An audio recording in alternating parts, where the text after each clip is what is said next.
Jemaat yang diberkati Tuhan, selamat pagi, salam sejahtera untuk kita semua. Terbentang luas ladang pelayanan dan kesaksian GPIB melewati jalan-jalan berlumpur, berbatu, dan sulit untuk dilalui. Menyeberangi sungai-sungai yang tenang, panjang namun kadang mencekam. Menembus gunung-gunung yang terjal dan tak biasa untuk dijangkau. Menjusuri lembah-lembah yang dingin dan sepi. Tampaknya tidak ada harapan. Tampaknya tidak ada damai. Tampaknya semua serba terbatas. Tetapi syukur kepada Tuhan yang tetap memelihara umat-Nya dan tetap memegang perjanjiannya. Sekalipun Tuhan membiarkan umat-Nya berjalan sendiri dalam keadaan yang tak mudah, Tuhan tetap memegang janji-Nya dan menghadirkan damai sejahtera-Nya bagi umat yang dikasihi-Nya. Damai sejahtera yang membuat umat Tuhan di berbagai wilayah pelayanan dan kesaksian dapat bertahan dan berjuang untuk kemandirian. Marilah mengucap syukur pada Allah atas janji setia-Nya pada umat yang berharap hanya kepada-Nya.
Jemaat Tuhan, mari kita berdoa di awal persekutuan kita pagi ini. Kita berdoa. Ibadah kami kepadamu Bapa yang kami naikkan dari tempat ini dan dari tempat kediaman kami masing-masing, kiranya berlangsung dalam pertolongan Tuhan yang menjadikan langit dan bumi. Kasih setia Tuhan Yesus Kristus yang menggenapi seluruh karya Bapa dan pertolongan Roh Kudus menyertai kami yang beribadah kepadamu dalam nama Bapa dan Anak dan Roh Kudus. Amin. Dalam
Jemaat yang diberkati Tuhan, mari kita merendahkan hati dan berdoa kepada Allah. Allah yang mengasihi kami mengaku bahwa kami telah berdosa di hadapan-Mu di dalam hati, kata, dan perbuatan. Kami mudah berkata-kata dan lambat untuk mendengar, apalagi untuk bertindak. Kami mudah menyampaikan rasa prihatin, namun sulit memberi diri untuk melayani. Kami mudah menyampaikan kritik tajam bagi pelayanan dan kesaksian, tetapi lambat untuk mengulurkan tangan dan bantuan bagi pembangunan gereja Tuhan. Tak jarang hati kami penuh perkataan, kami melukai hati dan perbuatan kami dikuasai dengki. Untuk segala dosa dan kesalahan kami mohon ampunilah kami.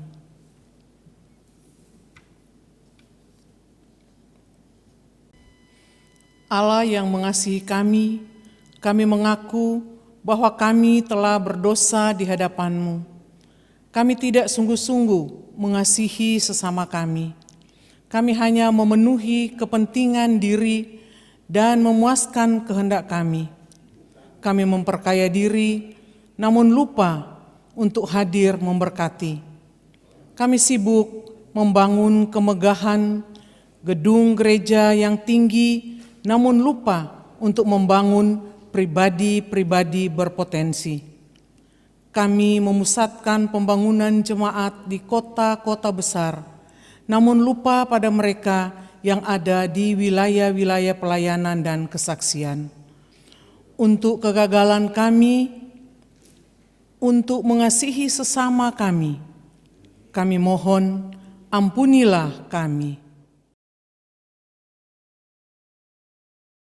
Allah yang mengasihi kami mengaku bahwa kami telah berdosa di hadapan-Mu. Kami mohon anugerahi kami pengampunan-Mu, ya Tuhan, dan mampukan kami untuk menjalani panggilan dan pengutusan sebagai gereja Tuhan kemanapun Tuhan tempatkan kami.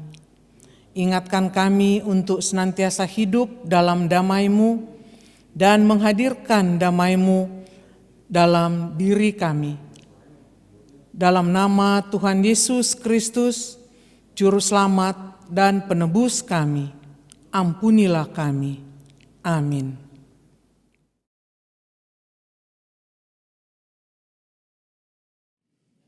Jemaat Tuhan, sesungguhnya kita adalah anak-anak Bapa yang berbahagia, karena Allah Bapa kita selalu panjang sabar dan berlimpah kasih setia.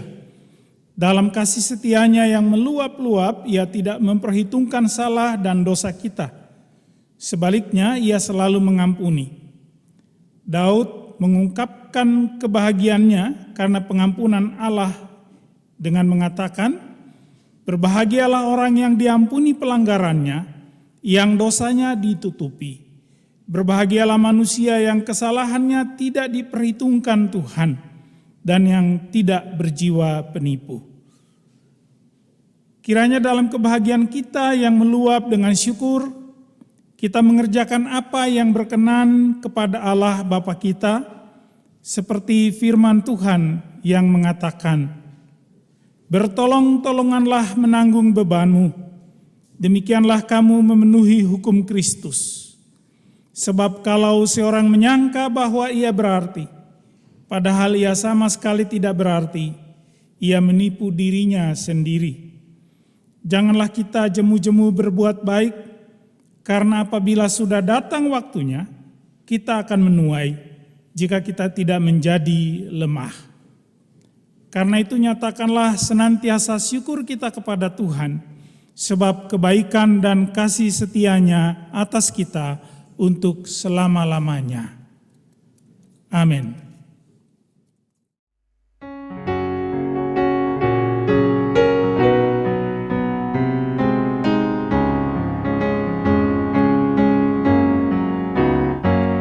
Mengalir dalam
Jemaat Tuhan, mari kita berdoa mohon bimbingan Roh Kudus untuk pemberitaan firman Tuhan.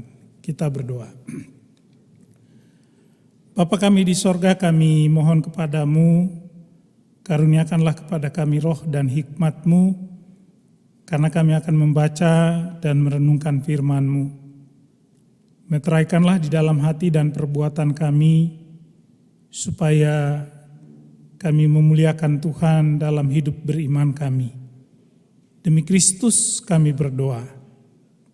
Amin. Jemaat Tuhan, marilah berdiri untuk mendengar firman Tuhan yang dibacakan dari kitab suci, terambil dari Kejadian 31 ayat 43 sampai dengan 50, yang menyatakan, perjanjian antara Yakub dan Laban. Lalu Laban menjawab Yakub, perempuan-perempuan ini anakku, dan anak-anak lelaki ini cucuku, dan ternak ini ternakku. Bahkan segala yang kau lihat di sini adalah milikku. Jadi, apakah yang dapat kuperbuat sekarang kepada anak-anakku ini, atau kepada anak-anak yang dilahirkan mereka? Maka sekarang marilah kita mengingat perjanjian aku dan engkau, supaya itu menjadi kesaksian antara aku dan engkau. Kemudian Yakub mengambil sebuah batu dan didirikannya menjadi tugu. Selanjutnya berkatalah Yakub kepada sanak saudaranya, kumpulkanlah batu. Maka mereka mengambil batu dan membuat timbunan, lalu makanlah mereka di sana di dekat timbunan itu. Laban menamai timbunan batu itu Yegar Sahaduta, tetapi Yakub menamainya Galet. Lalu kata Laban, timbunan baru inilah pada hari ini menjadi kesaksian antara aku dan engkau. Itulah sebabnya timbunan ini dinamainya Galet.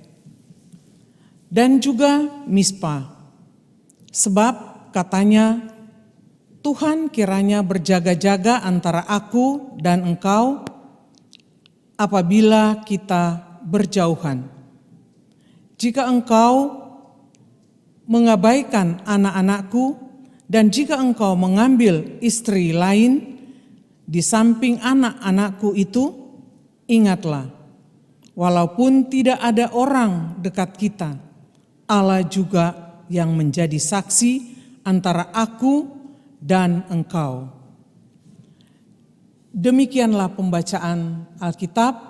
Terpujilah Yesus Kristus, Tuhan kita. Firman yang hidup itu, haleluya.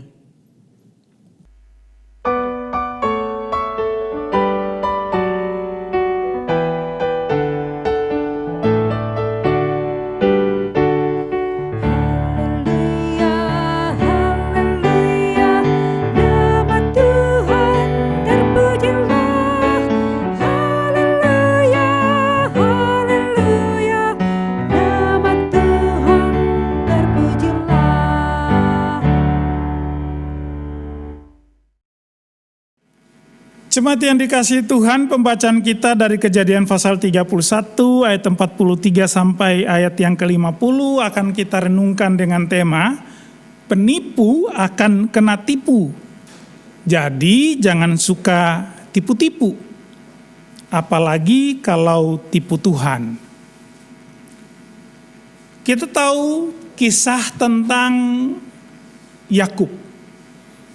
Bagaimana Yakub bersama ibunya Ribka menipu Ishak ayahnya dan Esau saudaranya.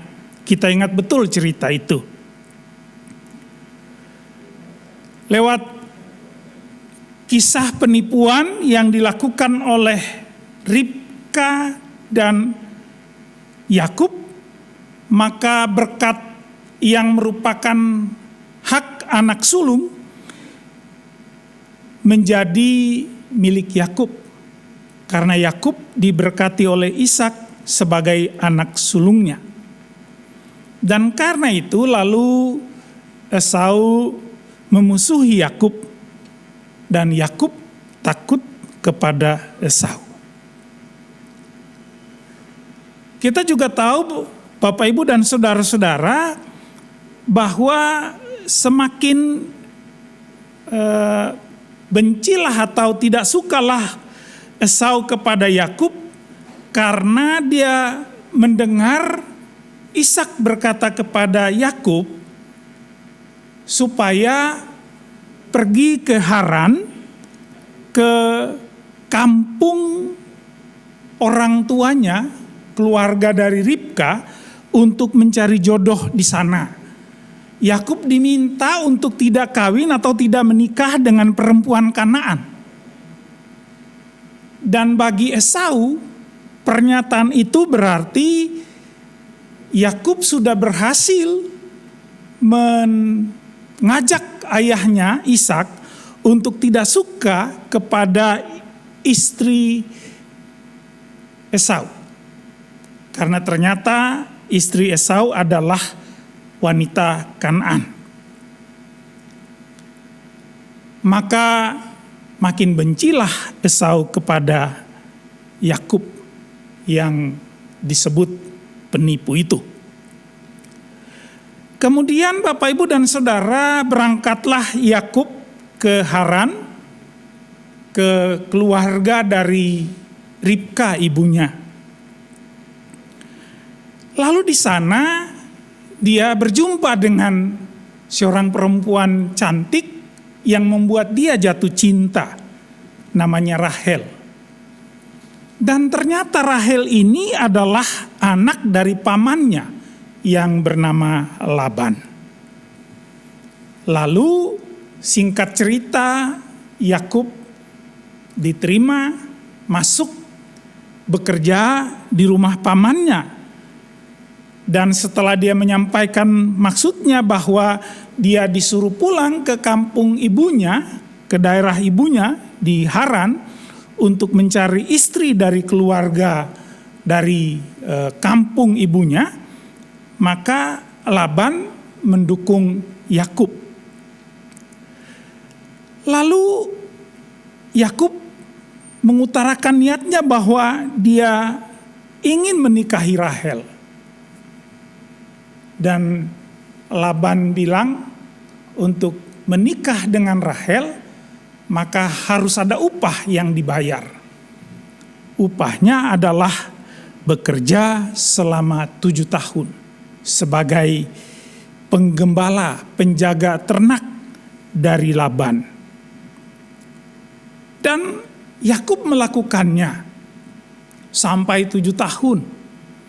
Lalu setelah tiba saatnya Yakub dinikahkan atau dikawinkan lewat sebuah upacara dengan Rahel, ternyata Laban melakukan sebuah penipuan. Yang dinikahkan dengan Yakub adalah Lea.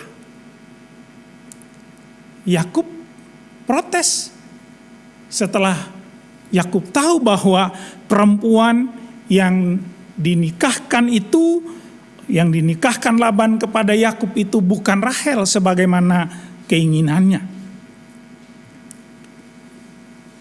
Lalu Laban menawarkan lagi, oke, kalau begitu kerja lagi kepada saya 7 tahun. Karena cinta, Yakub yang ditipu tetap menerima persyaratan itu.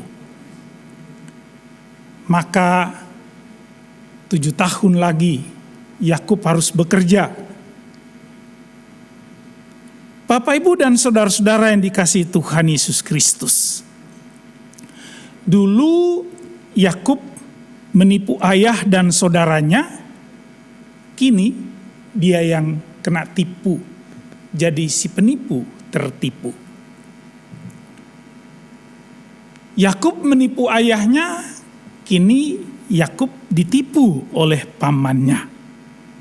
Bahkan ada beberapa kali dalam pembacaan, kalau kita membaca dalam kitab Kejadian pasal 28, 29, 30, maka di situ berulang kali kita akan menemukan cerita tentang tipu yang dibalas tipu.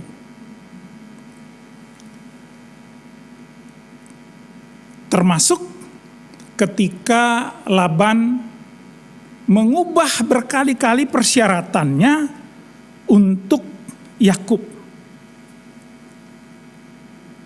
Bapak, Ibu, dan saudaraku yang dikasihi Tuhan Yesus Kristus, singkat cerita setelah 14 tahun, lalu ditambah lagi hampir 7 tahun, Yakub setelah berkeluarga dengan Lea dan Rahel, Yakub harus bekerja untuk memiliki ternak tersendiri. Dan di dalam proses itu pun Laban berkali-kali menipu Yakub. Tapi Yakub tetap menjalankan tugasnya untuk menjaga ternak Laban, pamannya yang kini menjadi mertuanya itu. Tapi sesabar-sabarnya Yakub, tiba juga saatnya, apalagi ketika Tuhan berkata kepada Yakub untuk dia kembali ke kampung halaman ayah dan ibunya di Beersheba, di Kanaan. Lalu secara diam-diam Yakub membawa istri, kedua istrinya, hamba-hambanya, para budaknya, dan anak-anaknya pergi meninggalkan Laban, membawa serta ternak-ternak yang dimiliki olehnya. Terhadap ternak ini pun ada ceritanya, Bapak, Ibu, dan saudara-saudara. Kita tahu bahwa yang paling mudah diperoleh dari ternak adalah warna yang sama. Kalau enggak putih ya abu-abu sedikit lah, dekil begitu. Tapi ada juga domba atau lembu, kambing dan sebagainya yang warnanya hitam dan berbintik-bintik. Lalu ketika Yakub meminta kepada Laban upah, kalau dia bekerja sungguh-sungguh dia minta untuk dia dikasih upah. Dan Laban sengaja bikin aturan, perjanjian. Kalau ternak yang lahir nanti berwarna bintik-bintik, maka itu menjadi milikmu. Laban tahu bahwa itu sulit. Tapi rupanya Bapak, Ibu, dan saudara, Yakub punya pengetahuan yang cukup. Dia perhatikan bahwa ada tanaman tertentu dan di saat tertentu ketika makanan dan minuman tertentu diberikan kepada domba itu, maka domba itu cepat besar dan cepat berkembang biak. Lalu dengan kulit kayu tertentu, ternak itu akan melahirkan anak yang berbintik-bintik. Maka makin banyaklah harta yang dimiliki oleh Yakub, karena ternyata dengan cara itu Yakub diberkati. Tapi tahukah kita, Bapak, Ibu, dan saudaraku, bahwa di antara proses antara Yakub menipu bapaknya dan Esau saudaranya itu, dan ketika Yakub tiba di Haran berjumpa dengan Laban, maka ada tempat yang namanya Betel. Dan Betel adalah tempat di mana sebuah proses pemulihan terhadap si penipu dilakukan oleh Allah. Dalam peristiwa larinya Yakub dari Kanaan, dari Beersheba ke Haran itu, dia bermalam di Betel. Dan dalam tidurnya di malam hari, dia melihat ada tangga atau jembatan yang turun dari sorga, dari langit, dan Tuhan turun menjumpai Yakub. Kita ingat kisah di Betel. Yakub dipulihkan dan Tuhan Allah berkata kepada Yakub, dia diberkati, dan Yakub berjanji kepada Allah, kalau dia betul-betul diberkati oleh Allah, maka setiap apa yang dia peroleh, 1/10 dari apa yang dia peroleh itu akan diberikannya kepada Allah. Tuhan menjumpai Yakub di Betel. Jadi Tuhan yang berinisiatif menjumpai Yakub sang penipu. Dan perjumpaan itu mengubah Yakub. Berkali-kali dia ditipu oleh Laban, dia tetap setia, dia tetap sabar, dia tetap jujur mengerjakan apa yang menjadi tugasnya. Dan karena perjumpaan Allah dengan Yakub, dan Allah berjanji kepada Yakub bahwa dia diberkati, maka dia betul-betul diberkati.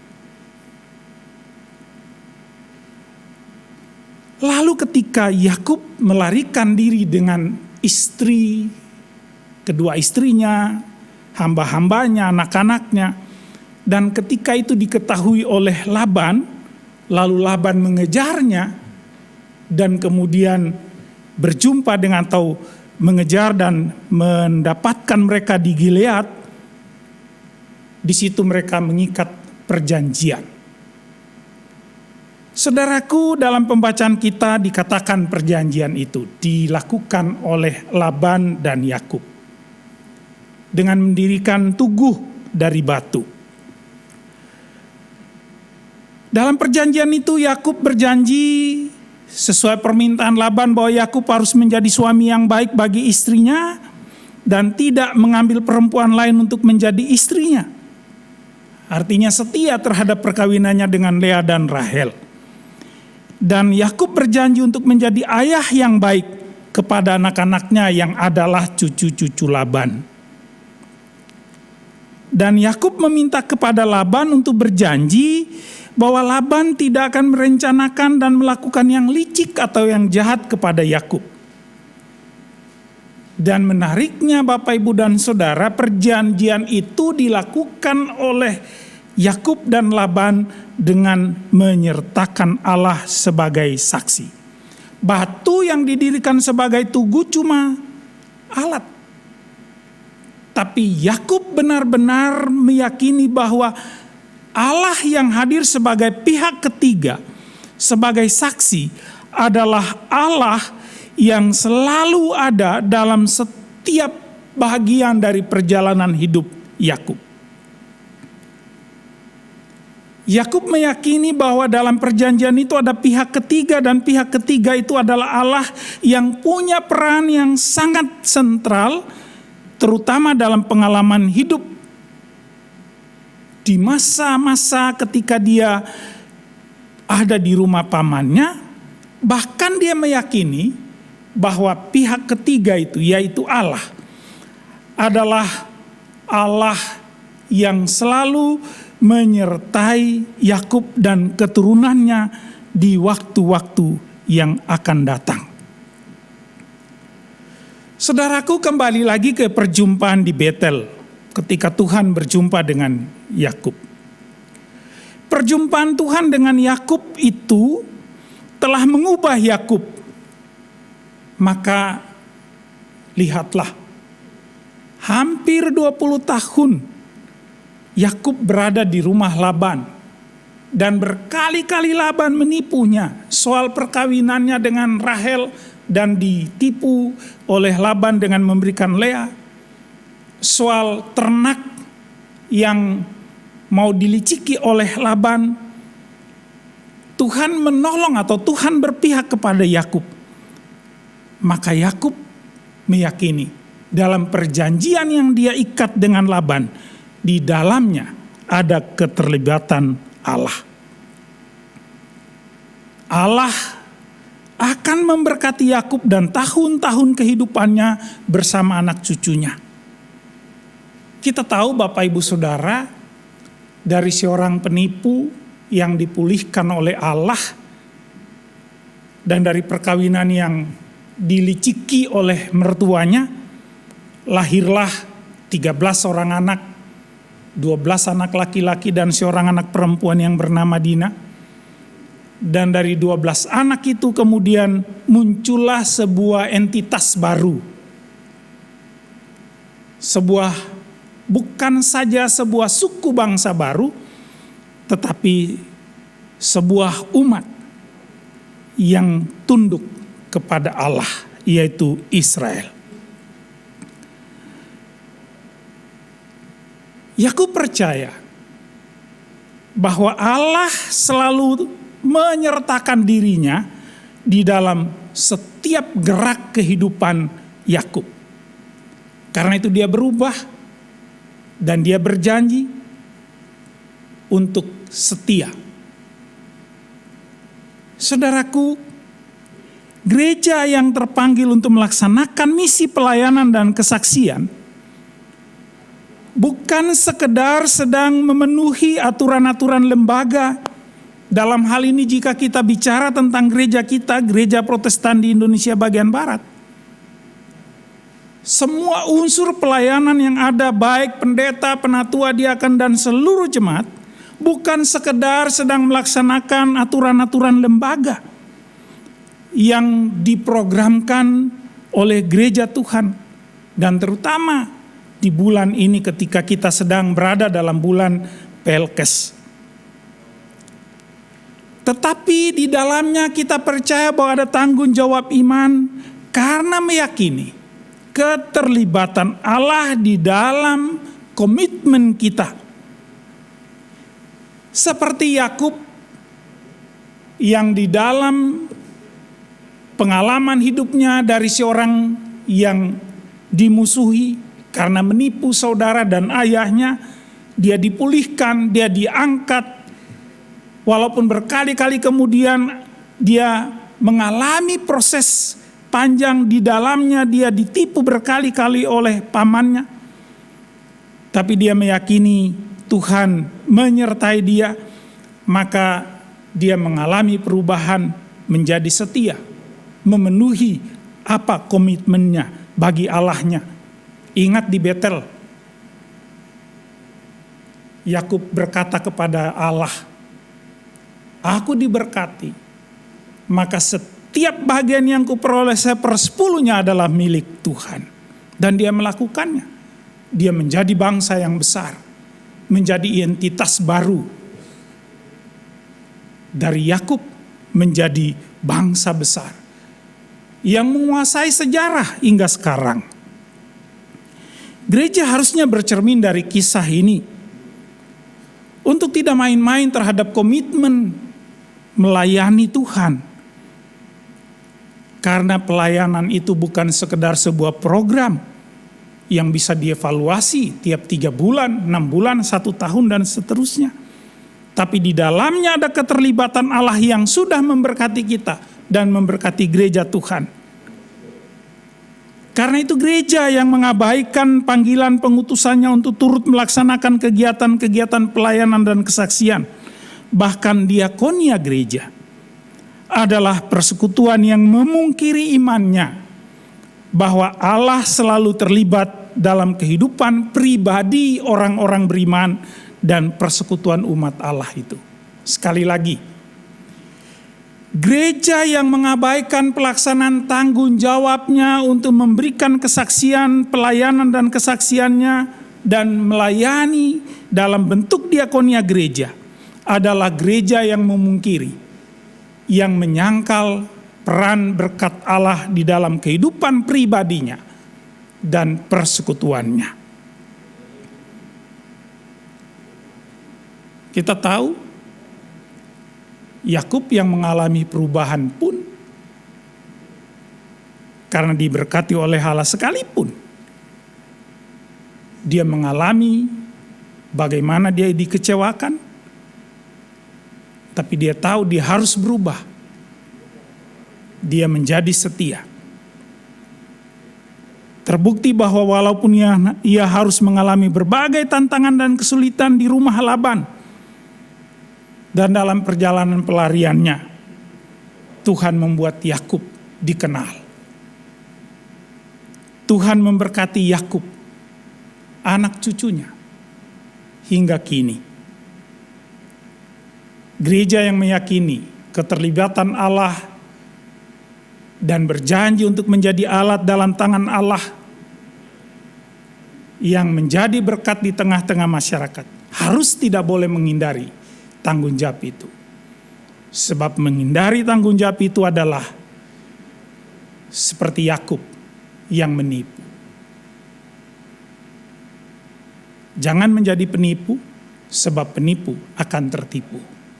Apalagi menipu Tuhan. Tapi menjadi orang yang meyakini Tuhan bekerja terus dalam kehidupan umat Tuhan. Seperti Tuhan bekerja dalam kehidupan Yakub. Mengubah gereja, mengubah orang beriman. Untuk tetap setia melakukan tanggung jawab imannya. Tuhan Yesus memberkati kita. Amin.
Bersama semua orang percaya di segala waktu dan tempat, mari kita berdiri untuk mengikrarkan pengakuan iman rasuli.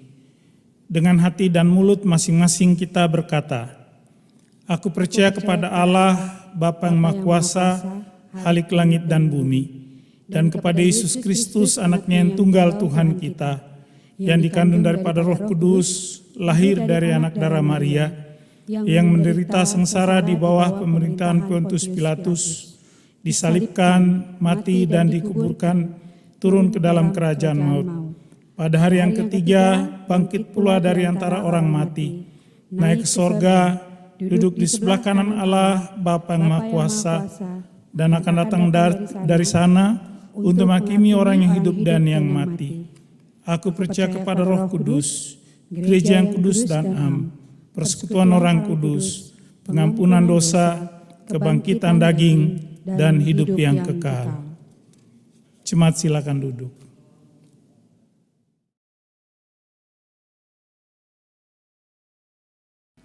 Mari kita satu dalam syafaat kita.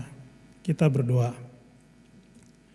Ya Allah Tuhan kami, Bapa yang kami sembah dalam Kristus Yesus, kami bersyukur tuntunan Tuhan dalam limpah kasih karunia Tuhan terus kami alami. Walaupun situasi di sekitar kami masih belum banyak berubah karena COVID-19. Tapi kami tetap percaya kalau kami ada sebagaimana saat ini karena Tuhan menyertai dan memberkati kami.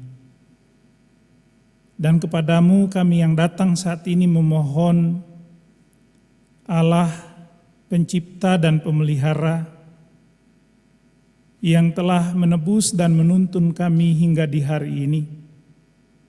Berkaryalah terus untuk memulihkan kehidupan kami, kehidupan gerejamu, kehidupan bangsa ini, kehidupan seluruh dunia.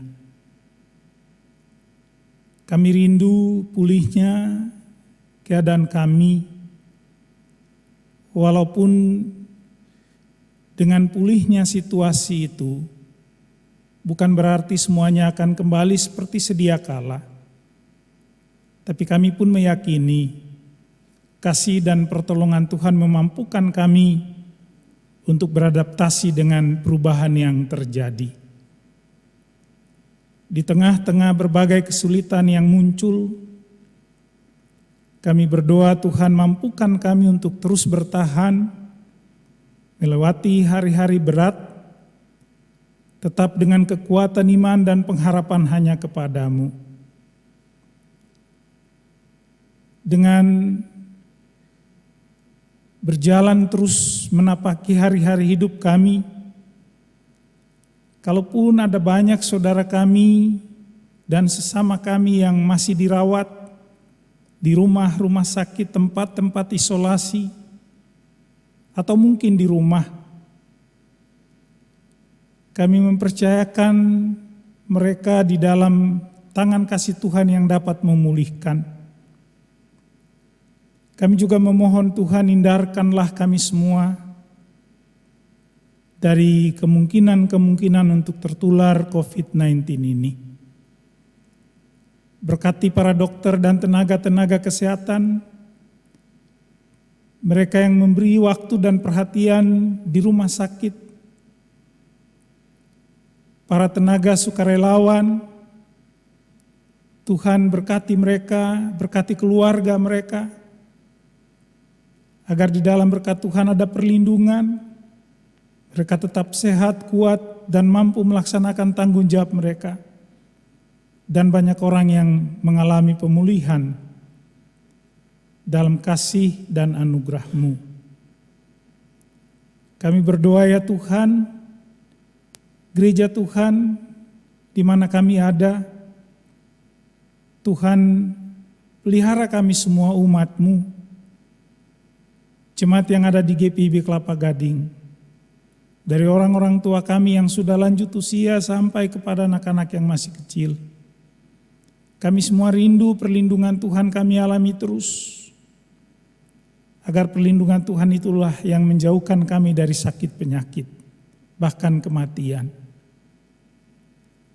Kami berdoa untuk gereja Protestan di Indonesia bagian Barat, yang di bulan ini melaksanakan kegiatan bulan pelayanan kesaksian secara sinodal. Tolong kami ya Bapa di sorga untuk tidak hanya pandai merumuskan rumusan-rumusan pelayanan dan kesaksian gereja Tuhan, tetapi kami mampu melakukannya, mempraktekkannya di dalam kehidupan kami. Tolong setiap kami warga jemaat Tuhan, warga gereja-Mu, tolong juga gereja-gereja Tuhan ini untuk menemukan secara tepat bagaimana peran serta mereka hadir di tengah-tengah situasi yang ada untuk terus menyatakan kasih Allah sebagai wujud pelayanan dan kesaksian karena iman kepada Kristus Sang Kepala Gereja. Kami juga berdoa ya Tuhan untuk pergumulan-pergumulan gereja dan masyarakat bangsa ini di seluruh muka bumi, gereja-gereja Tuhan dan semua orang menghadapi tantangan yang sama. Dan secara khusus di Indonesia, kami juga berdoa bagi pemerintah bangsa dan negara kami, agar mampu melakukan yang terbaik untuk menolong semua orang dalam kesulitan ini. Bukan saja karena sakit akibat virus COVID-19, tapi bagi mereka yang mengalami kesulitan karena kehilangan pekerjaan, kesulitan-kesulitan ekonomi dan berbagai kesulitan lain. Agar perhatian dan pelayanan yang sungguh-sungguh boleh dinyatakan dilakukan oleh pemerintah bangsa ini. Dan di dalamnya gereja Tuhan juga turut berperan, melakukan bahagiannya untuk menyatakan kasih dan kepedulian Tuhan itu. Terpujilah nama-Mu ya Allah Tuhan kami. Walaupun ada begitu banyak kekhawatiran, tantangan dan kesulitan, tapi tidak terbilang juga anugerah-Mu. Ada banyak hal yang membuat kami patut mengucap syukur. Ada banyak orang yang boleh disembuhkan. Ada banyak orang yang boleh mengalami pertambahan tahun-tahun kehidupan. Ada banyak orang yang masih diberi kesempatan untuk bekerja dan menikmati hasil dari pekerjaan mereka. Kiranya syukur mereka kepadamu Tuhan terima. Kami menyerahkan kehidupan kami di minggu baru ini dalam penyertaan kasih Allah Bapa. Terima kami yang datang kepadamu di dalam kasih Tuhan. Ya Tuhan, dalam pengasihan-Mu kami mohon, dengarkanlah permohonan kami. Peliharalah kami demi Yesus Kristus yang telah mengajar kami berdoa. Bapa kami yang di sorga, dikuduskanlah nama-Mu, datanglah kerajaan-Mu, jadilah kehendak-Mu di bumi seperti di sorga. Berikanlah kami pada hari ini makanan kami yang secukupnya. Dan ampunilah kami akan kesalahan kami, seperti kami juga mengampuni orang yang bersalah kepada kami. Dan jangan bawa kami ke dalam pencobaan, tetapi lepaskanlah kami dari yang jahat.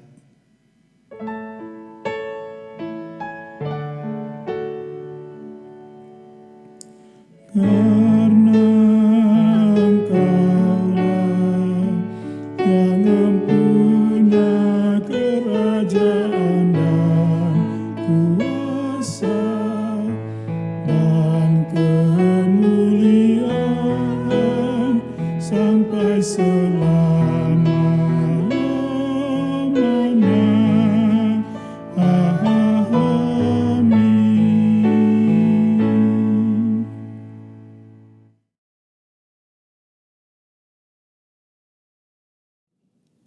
Jemaat, marilah sekarang kita mengucap syukur kepada Tuhan dengan memberi persembahan kepadanya. Dengarlah nats Alkitab dari kitab Roma pasal 12 ayat 1 yang menyatakan, "Karena itu saudara-saudara, demi kemurahan Allah aku menasehatkan kamu supaya kamu mempersembahkan tubuhmu sebagai persembahan yang hidup, yang kudus dan yang berkenan kepada Allah. Itu adalah ibadahmu yang sejati. Tuhan memberkati saudara dan persembahan saudara."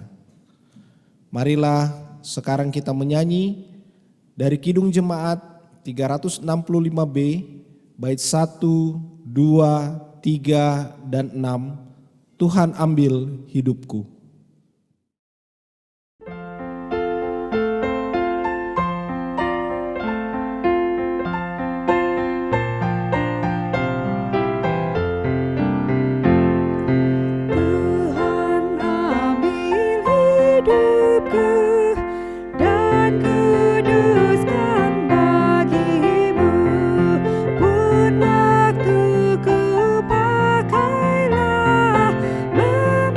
Memuji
Jemaat, marilah sekarang kita berdiri dan kita berdoa.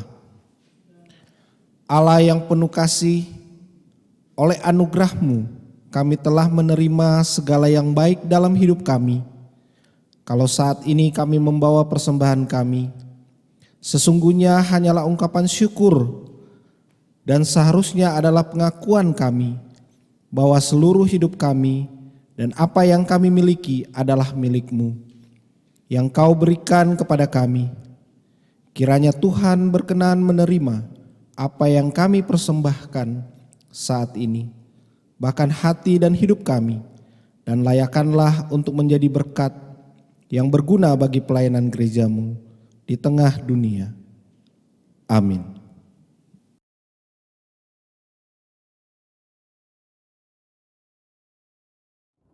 Jemaat Tuhan, mari berdiri. Mari teruslah menjalani kehidupan yang Tuhan anugerahkan kepada kita waktu demi waktu dengan hati yang bertekad bulat untuk apapun keadaan kita. Kita akan terus bersaksi dan melayani Tuhan dan sesama.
Arahkanlah hati dan pikiranmu kepada Tuhan dan terimalah berkat-Nya. Tuhan memberkati engkau dan melindungi engkau. Tuhan menyinari engkau dengan wajah-Nya dan memberi engkau kasih karunia. Tuhan menghadapkan wajah-Nya kepadamu dan memberi engkau damai sejahtera.